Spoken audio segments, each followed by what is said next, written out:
What's going on? What's going on? How y'all doing? Happy Wednesday. Happy Wednesday. We made it, y'all. We're almost over that hump, and I'm excited about it because it's been a long week. It's been a long, long week, and I'm excited that we're making it through it. Y'all just keep pushing, keep pressing, keep pushing forward because the weekend is almost here, and we're going to celebrate because this is my birthday month. I haven't said it all month. We've been celebrating, not even celebrating, recognizing the month of May as Mental Health Month, but it's also my birthday month. I'm excited about it. So while you commenting, go ahead and tell me happy birthday. I mean, it's on the 28th, but if you want to be specific, every day of this month is a day we're going to celebrate the birth of Kerry Gordon. Just be mindful of that. How y'all doing? Come on in the room. Do me a favor. Hit like, share, and comment. Three simple ask, like, share, and comment. We have a phenomenal guest today. I'm excited about it. Someone who's been on the back end for so long, and she's finally decided to come on the front end and join us in front of the camera. We're gonna talk with my producer, longtime producer. Her name is Michael, but we're calling her tonight Myki Bobo. She's a phenomenal young woman. She has a story to tell, and she wants to talk about it tonight. So I'm excited about it. I just want y'all to know, if you're watching, if you're coming on in, we've put a disclaimer on the bottom of the screen. So do be mindful that this conversation may be triggering, it may be sensitive to some. So just be mindful that we do have someone. If you just go to Poppy's Therapeutic Corner page, inbox us. If any of this information triggers you, you feel like you need to talk to someone, someone is waiting right now to talk to you. So you can go ahead. There's a hotline that you can always call that's 24/7 as well. We want to make that known for this conversation. But I'm excited about it because, again, this person, she doesn't come on the front end. So the fact that she's on the front end tonight, I'm excited about it. And we're talking about faith after the fall, surviving suicidal thoughts, and finding purpose. That's a lot. That's a lot. So let's bring Myki on. There we go. How you Hello, hello, doing? hello. I'm good. I'm good. How are you, Kerry? I'm good. I'm good. So just FYI, I mean, we're gonna get serious here. Okay. So you got a hairstyle that I didn't see the last time I saw you. Yes. That's why Larice So, said, "Oh, you look good." She was talking about your hair. She wanted to say, "Oh, your hair look good." That's what she said. All right, I see you. so no. What happened was I'm thinking about locking up. So this is kind of like a foray to get me ready to lock up. Okay, So, come on, join us. Join us. I Yeah, know join the it's been family. a long time. My friend, she's been trying to get me to lock up for a while. So I mean, I'm getting used to it. I like it. I like the front. I like it all. Thank you, Kerry. Oh, Yes, that's why you my friend sometimes. you know sometimes. I mean that's what everybody says though. I'm seeing it though. I'm seeing the vision though. I'm Mhm. seeing that vision.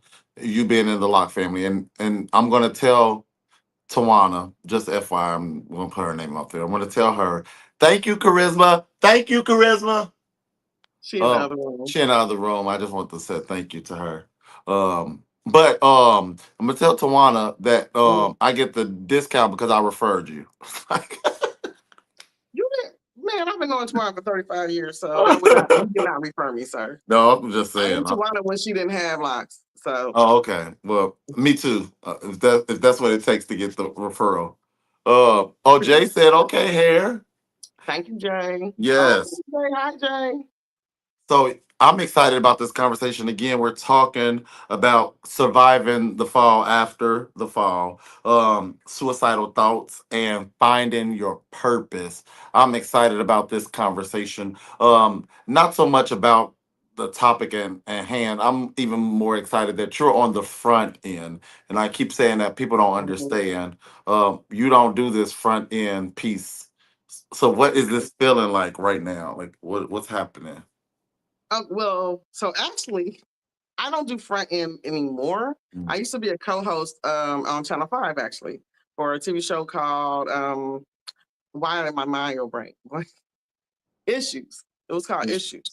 It was on Channel 5. It aired at 4:30 in the morning. Oh, I didn't do it at 4:30 in the morning. It just aired at that time. oh, I okay, okay. actually I actually did the show on Wednesdays. We would record. I was a co-host with Jan Michelle Lemon Kearney, our current vice mayor. Okay, okay. I love that.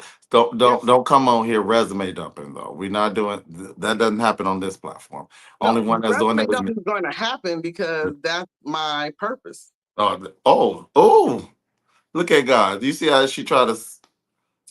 Okay, I see that. So with that, just tell us who you are. What's Mhm. your story? I know you have a story, so share with us. Who is Michael? To Michael, so originally I'm from Youngstown, Ohio. I was born and raised, and born in Youngstown, raised in Dayton, Ohio, and then Cincinnati became my home for several years while I went to the University of Cincinnati. I'm a proud alumni. Um, from there, I've also went. My education is extensive. I went to New York, got a degree there, um, and I just a little girl from Dayton, Ohio. I love it. I love it. I'm actually even more proud of you for saying that you're from Dayton, Ohio. Well, But ain't nothing wrong with being from Dayton, Ohio. kudos to you. I just want to say though, um, and I don't want to stay on this because I did announce that my birthday is this month. Um, and I just want people to be mindful, even though we say in 7 days. Oh God, Michelle's on here. Look at God. You must have told Michelle about this because She's sitting in the other room. oh, okay, that's what it is. Okay. Um, 7 days. I saw a comment of someone saying my birthday's in 7 days. It's still like this month is my birth month. This is when a king was born. So Jennifer. Oh, and Thank it's you, Jen out of Jen. all Thank you. people. His birthday's not today. Jen out of all people. Why would she do that to me? But her birthday was just yesterday. Yeah, So happy belated happy birthday, belated Jen. birthday to Jennifer, the founder of Poppies. We shout you out. Yes, thank Big you, Jen. kudos. She's doing big things in the world. And I'm proud to know her. So happy belated birthday to you, but it's still my birthday month. You get a day, I get the month. Just be mindful. Be mindful. Uh, so but no. So Mikey, we're Mhm. talking about this whole the purpose piece of it, dealing with suicidal thoughts. So what led you, in a sense, to the breaking point, to the point of you saying, you need help and to hold on? And what helped you hold on? Well, so my story actually with suicidal thoughts starts when I was a teenager. So it was really like at the age of like 14, 15, 16. Um, I had really low self-esteem. You wouldn't know I had low self-esteem though because I was a cheerleader. I played volleyball. I ran track. I was like running for the council, and you know what I mean. I was very popular, and I did everything in school, but I had really low self-esteem. Um, my low self-esteem kind of stemmed from being bullied as a kid because whatever reason, my last name is Bobo. That's just automatic. You gonna get bullied. Um, so I had those people bully me, but I had a family and a parent that told me no, none of that's true. Don't believe that. The saying, words, uh, words can Sticks never and hurt stones you, may break your bones, but bones, words but will words will never. never hurt you. Yeah. Well, words do hurt more than the sticks and stones because it becomes internal. You internalize it. And I actually did a lot of volunteering with my teachers. I wanted to be a teacher, so I was always teacher's pet. So I got bullied about being teacher's pet. I wanted to be the smart kid in the room. That was me. So I fought a lot. I fought a lot. So I'm tough. So Mm. I fought a lot growing up, regularly fighting. And by the time I got to high school, it became where not too much for me, but it more so became where I actually just didn't feel that I was what my mom and everybody was telling me I was. I felt that I wasn't pretty. I felt that people didn't want to talk to me because they wanted to talk to me. They just talked to me because I was like popular or whatever. You know what I mean? I didn't think people wanted to know me or thought that I was worthy enough. And if it wasn't for me joining a church when I was younger, I was baptized, but at the church I went to, we had a Sunday school class. And in Sunday school, we talked about real stuff and we talked about having those thoughts. And it didn't seem like I was the only one, but it was the only reason I never committed suicide because I thought about it. I thought, well, also, I don't like pain. So I didn't actually ever go through with the thought of the action, but the thought was there consistently. Like I wrote in my journal, my diary. I actually,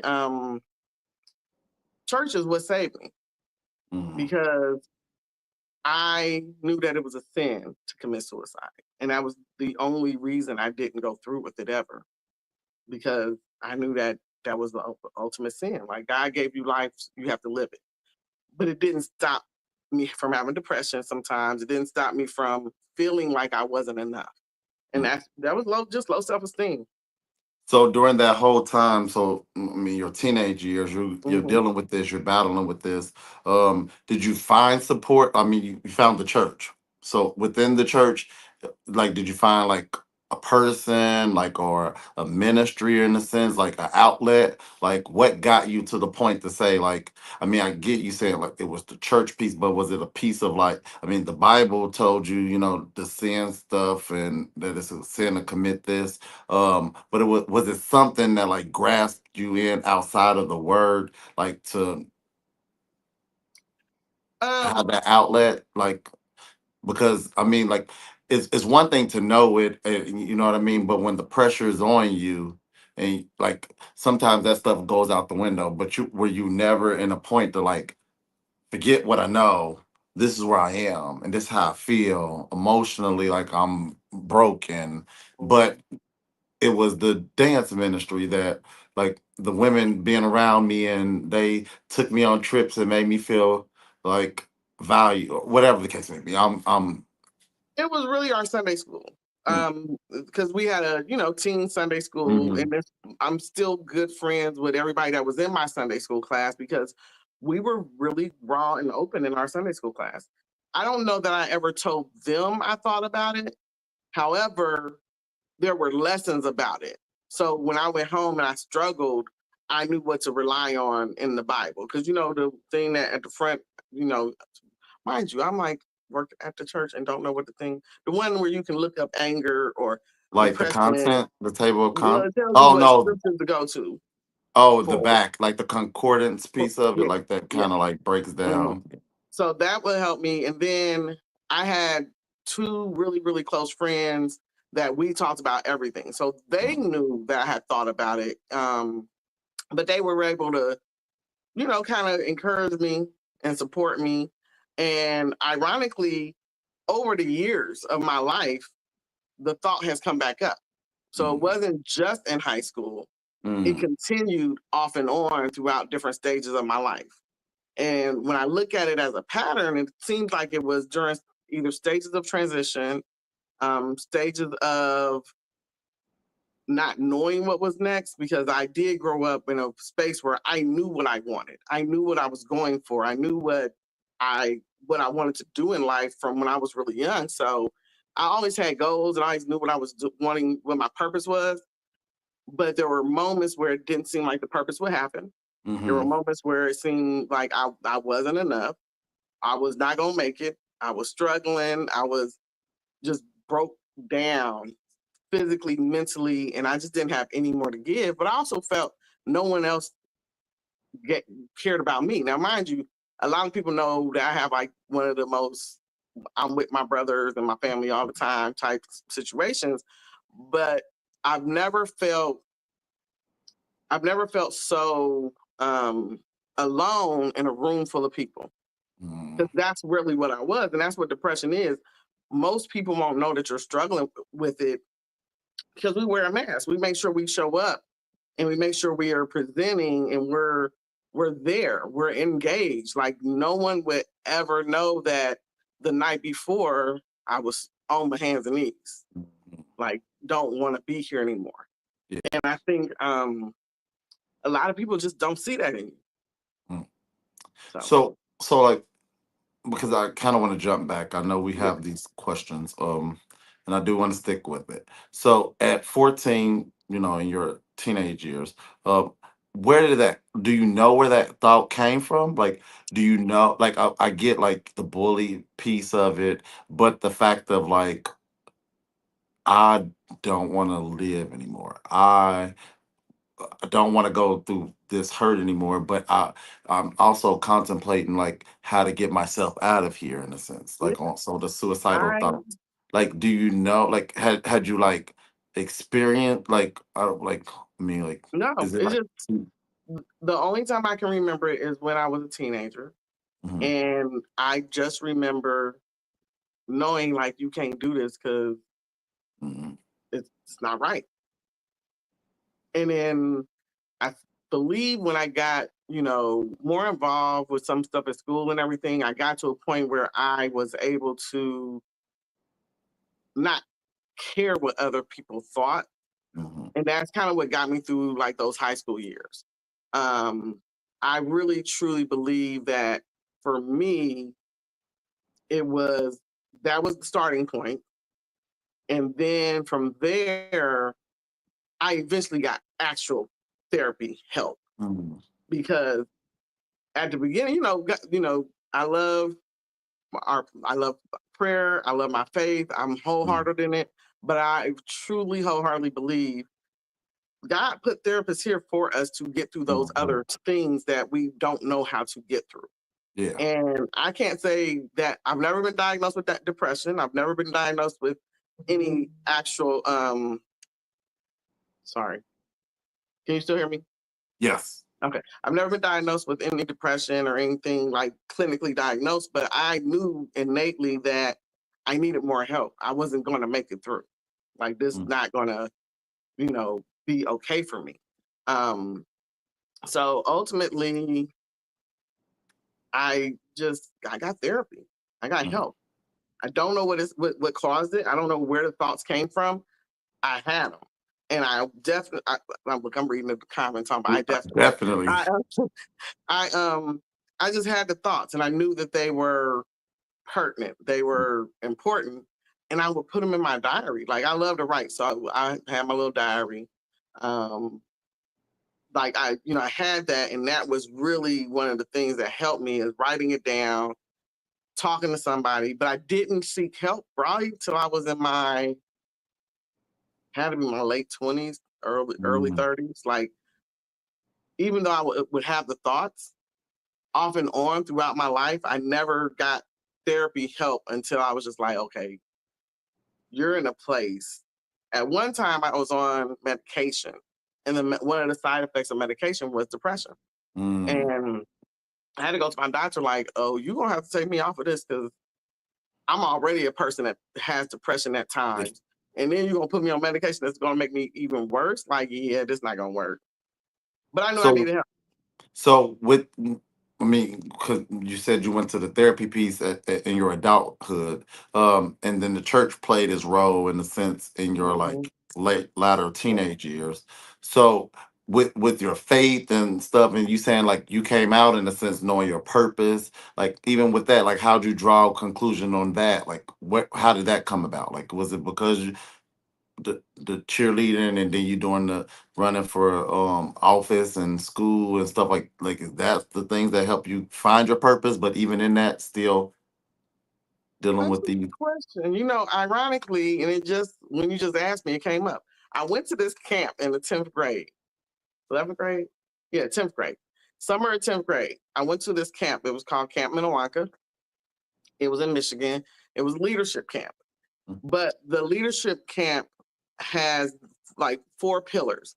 One of them is your mind, your body, your soul, um, and those four areas were what they focused on. So they gave us lessons for a 2-week period in the summer. and learning those different ways to figure out what your goals are, figure out what your purpose is. But we, it's at a camp, so we were doing like nature stuff, and we were on a beach, and it was just a lot of things to help you get connected with your inner thought Mm. processes. I truly believe that type of camp is what gave me like strength to go forward. And I just realized I had something on my shirt. Oh God, here you go. But those are the things that made me realize that I needed to sit down and focus on what it was I really wanted to do in life. But they also gave you tools to figure out what to do. Um, and I think that the camp helped because we went every summer, and then during the school year we would do different we would do different events through at our school that were based on Camp Minnewanka principles and stuff. So because we were like ambassadors for the school, and then we would go into the school system and try and do it with our peers. So being around that group of people, because these were like the best of the best of the school districts. They had them here in Cincinnati and in Dayton. And Mm. so I met a lot of people in Cincinnati when I was in the 10th grade because they had these compacts where we were able to meet each other, and we were meant to go back to the community to be leaders in our Mm. community. And I think that did help kind of quell some of my thoughts of not feeling worthy, because here it is, I've gotten selected out like one, I think it was only like 10 people in my school went, and like about 30 people in our whole city were selected to go. And it was a free camp for us, but it was 500 students there from across the country, across the world, and it was an international camp. So being exposed to stuff like that is something that helped me then, but also is something I still do now. Like I go to conferences and stuff all the time to uplift and inspire myself, because you need more than just your inner circle or your circle where you are. You learning those things are tools that I utilize to continue my journey. I love that. I definitely love it. So like it seems like, and I know everybody's story is different. So like, when you're going through what you're going through, you definitely seem like you were equipped already. So something instilled in you to like give you that innate push, like, or like that zeal to still keep pushing forward. Cause it sounds like you Mhm. stayed active in it. But like you're operating. So like I wanna kind of, you doing the cheerleading, you running for positions in like your student government, you doing all this other stuff, and then but how were you like act, like were you just like existing, or were you I like was, I what was. was that? I would be I would be sad a lot at home. Like, well, I live with brothers, so the brothers, I go lock myself in the bathroom. They ain't care. They just like, she ain't bothering us. That's cool. Mm. Um, so I just exist. I did. I existed. I existed very well because it's something I learned how to master over the years. It's definitely something that I was able to. It became a skill. How do I go to work? How do I show up? How to go to school? How do I be out here in the world and nobody know that that's what I'm feeling inside? So I I knew how to do it very, very, very well. I'm very well. At one point, my deacon, Deacon Corbett, she's passed away since, but she was at my church in New York, and it was when I met her that she was like, first of all, don't walk around telling everybody you're okay when you're truly, truly not. Mm. Because I wasn't even then. Like I was struggling with it, and at this point, um, she was just very instrumental. She was a faith-based counselor, Mhm. and so she gave me tips, and we would meet once a week, and she would give me tips, tools, and trades. And but the biggest thing I took from her was when they ask you, "Are you okay?" If you're not, say no. Like, why Mhm. are you trying to front and act like you're okay when you're telling me that you have had suicidal thoughts? You're telling me that you're depressed a lot. No one, when I say no one, friends, family, no one would ever know because I never talked about it. Mhm. And didn't talk about it except for like two or three, like I said, four people knew at the time that it occurred. So no, I didn't talk about it. And But now, that was a choice though? Like, is it because you didn't feel like you have somebody, or it was because like if I tell somebody, then they're not gonna care, or was it like if I tell somebody, like they're gonna like commit me or something? Was it out of fear for that, or like why not? I think no, I know that I didn't say anything purposefully because I didn't want people to look at me a certain way. Mm, I didn't want people to think like, because if you tell people when you're young, they like, oh, there go that one chick that she's suicidal, or she think about, because kids are mean. Kids, they'll say things that they don't know. So no, I didn't feel comfortable expressing it to everyone. mm, Okay, I'm older, so I'm older, and I'm just now being comfortable even talking about it. You know what I mm, mean? It was never something that I would tell people about ever. yeah. Like, one, it was like ain't nobody's business. I'm a super private person. I don't talk about anything in my life with most people, um, and it wasn't something that I really felt was anybody's business. Mm, The only reason I said something in this moment was because we have so many youth hurting themselves, um, and it's dear to my heart. And I really don't want anyone to feel that you shouldn't be able to talk about it. no, It needs to be something that you can talk about. You should feel comfortable expressing it.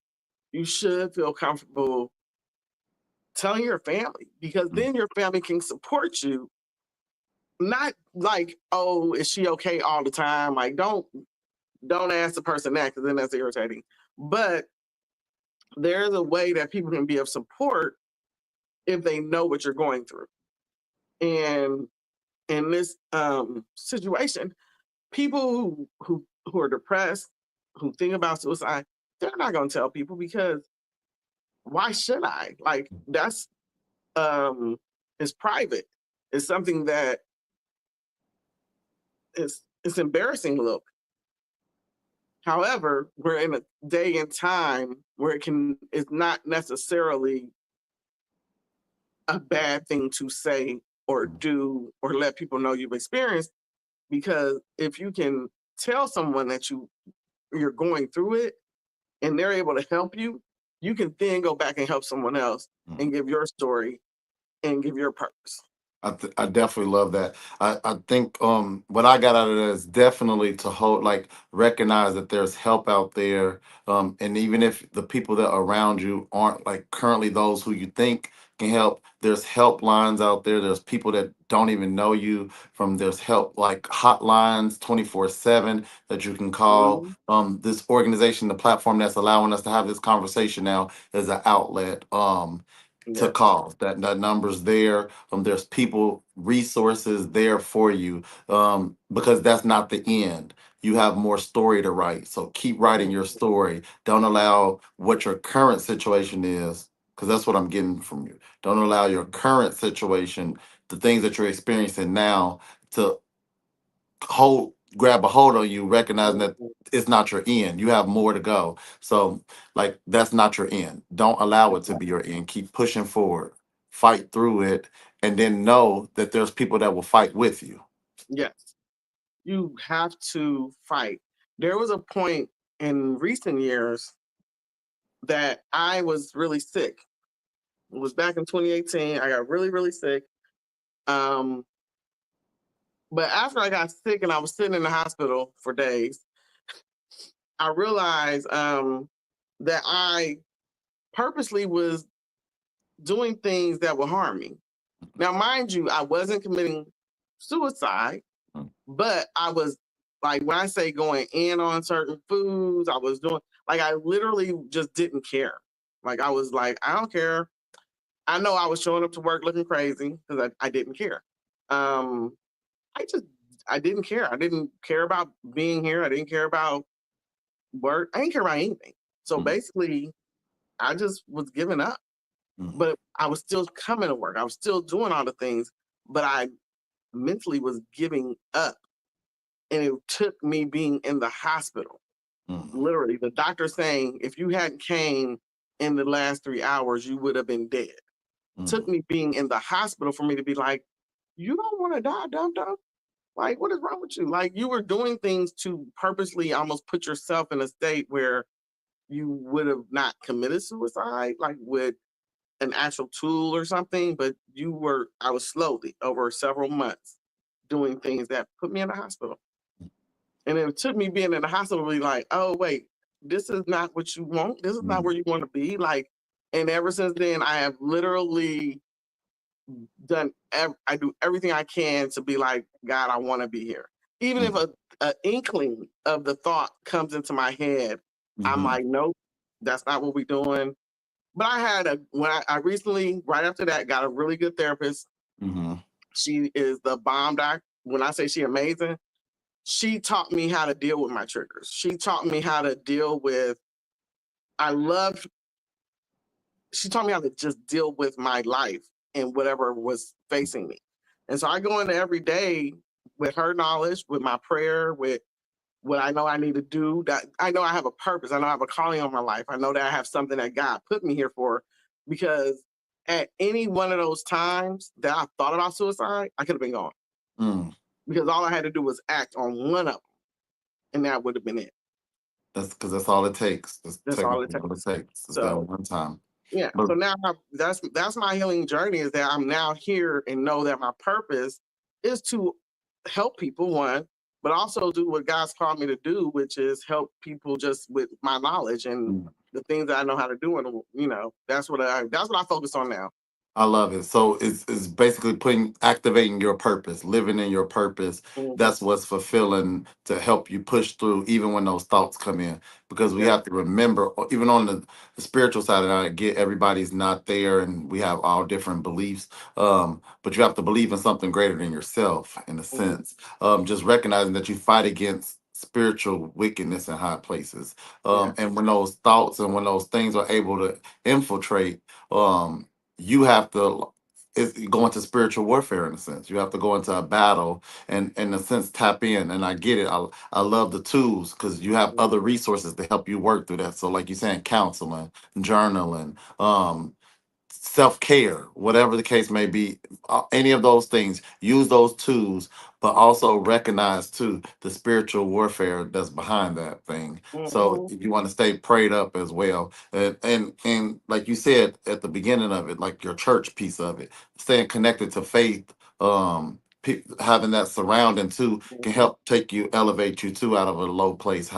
Because again, once that spiritual demon connects to you, and it's going to attach, and if you allow it to pull you down, and it's going to keep coming for you. it will, if you have a calling on your life. And I think Charisma's question said something about, how did I find my purpose? I know that, yes, how did I find my purpose? I believe I always knew my purpose. I was never comfortable enough to walk in my purpose. And I believe that I had to pay attention, accept what I was going through, accept that everything that was happening to me was part of God's call for me, and that I can express what I've experienced and what I've done in different ways. So I can write a story about it. I can write an article about it. I can do a podcast about it. What I experienced doesn't have to be put out the way most people think you put information out. Yeah. I can figure out how I want to do it. So I might come up with a novel. You never know. I might do I've already done a web series. I might do a movie. There's ways that my purpose for getting out what I've been through, what I know that different, friends and family, or just in general people, Black people or people in general have gone through, I can put that story out and help people, because video, of course, is my favorite medium. So that's one of the ways that I'm going to help people. And my purpose is to get people to be okay with themselves. A lot of people are just not. And we have to also know that we have something that every single person has a reason that they're here.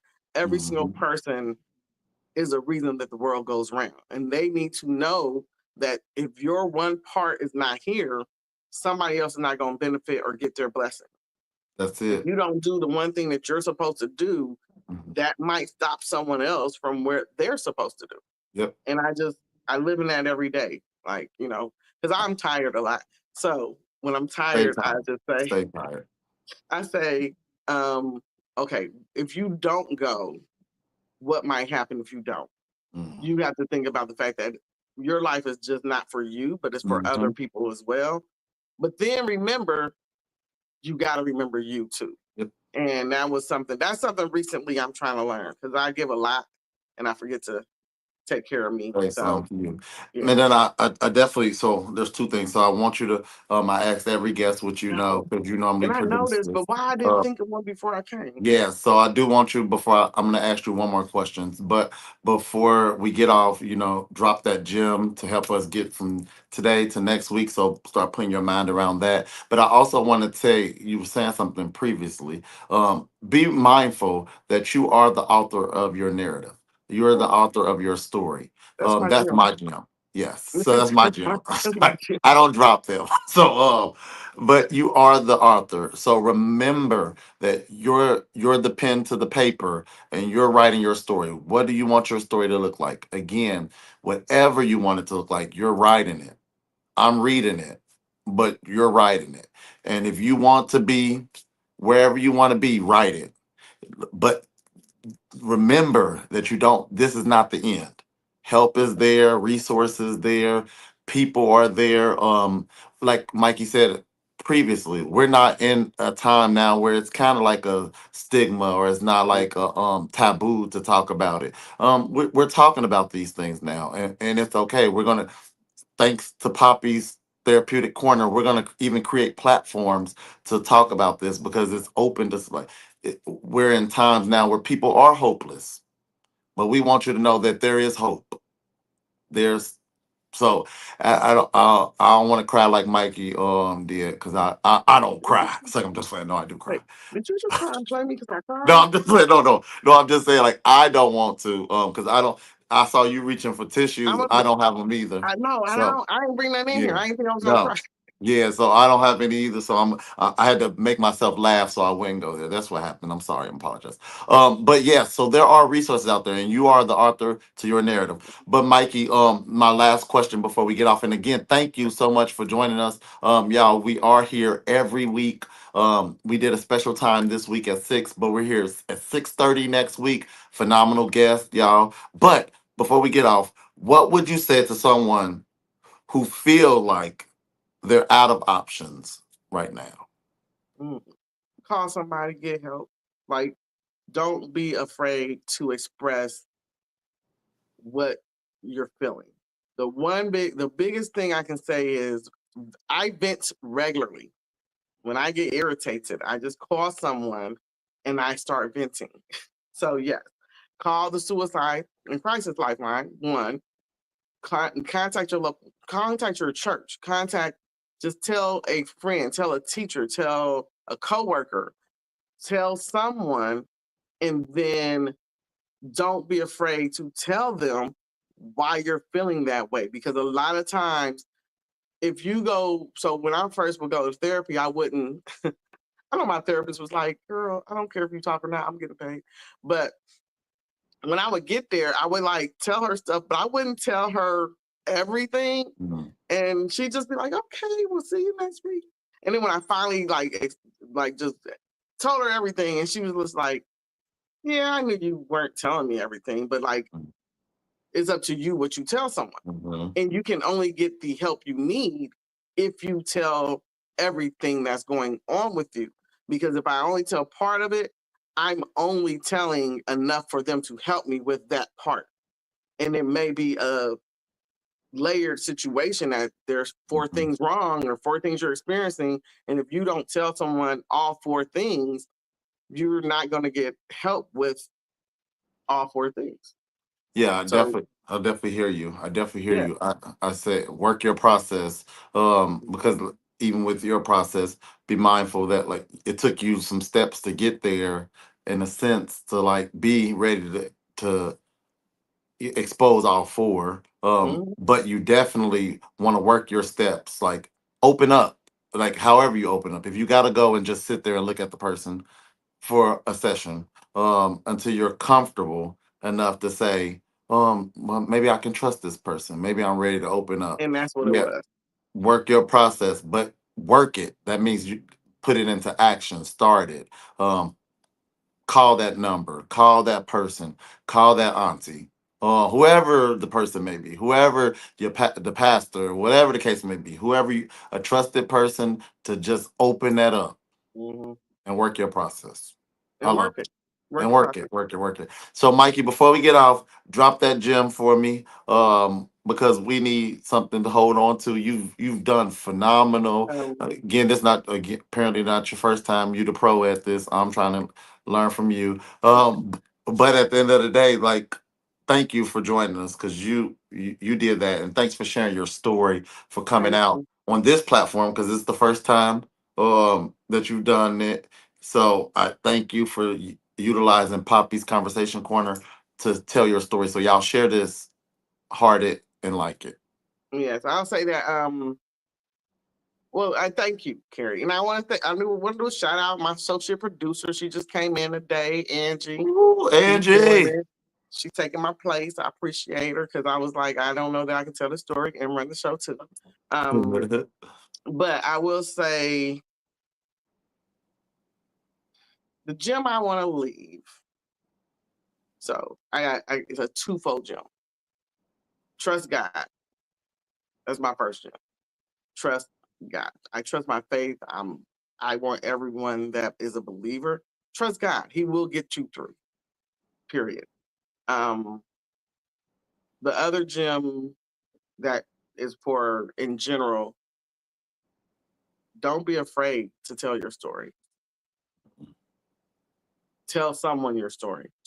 You don't have to do it on a platform like this, but don't be afraid. Be brave. I wore my Be Brave earrings today. Be brave. Tell your story to someone, even if it's for you to get help or if it's just to help them.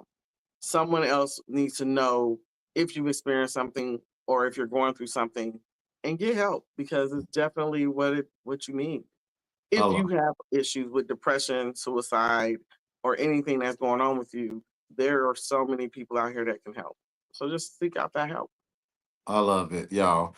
Thank you again. Like Thank so many are you. saying, we're proud of you. Thank you again for Thank sharing. you. Um, Again, next week you'll be with us. Oh look, Malcolm watching. Anyway, Do you think he wouldn't be watching, sir? well, I mean, I'm just excited that he's watching. Y'all, again, thank Mikey. Y'all keep thanking her, but do her a I favor, appreciate share y'all. this. Thank Um, you. Next week she'll be back behind the cameras, but we'll see you next time, Mikey. I'm gonna get you Well, off this. Oh, yeah, I'm going to come you got off something else? screen now. Okay. Thank Yeah, you though for joining us. Thank you. Y'all, we're here every Wednesday at 6:30 having these conversations. Next week we have Monica Crockett from Triumphant Together. She's a phenomenal lady who's going to talk to us about grace and growth.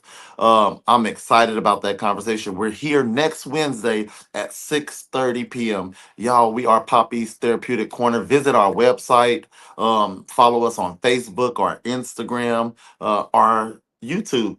We're on YouTube as well, y'all. I'm excited about the work that we're doing here at Poppy's Therapeutic Corner. If you don't know about us, call us 513-570-4068. I still remember that number like it was yesterday, but call it 513-570-4068. Check us out. A minority mental health practice, doing some great work here in our city and our state.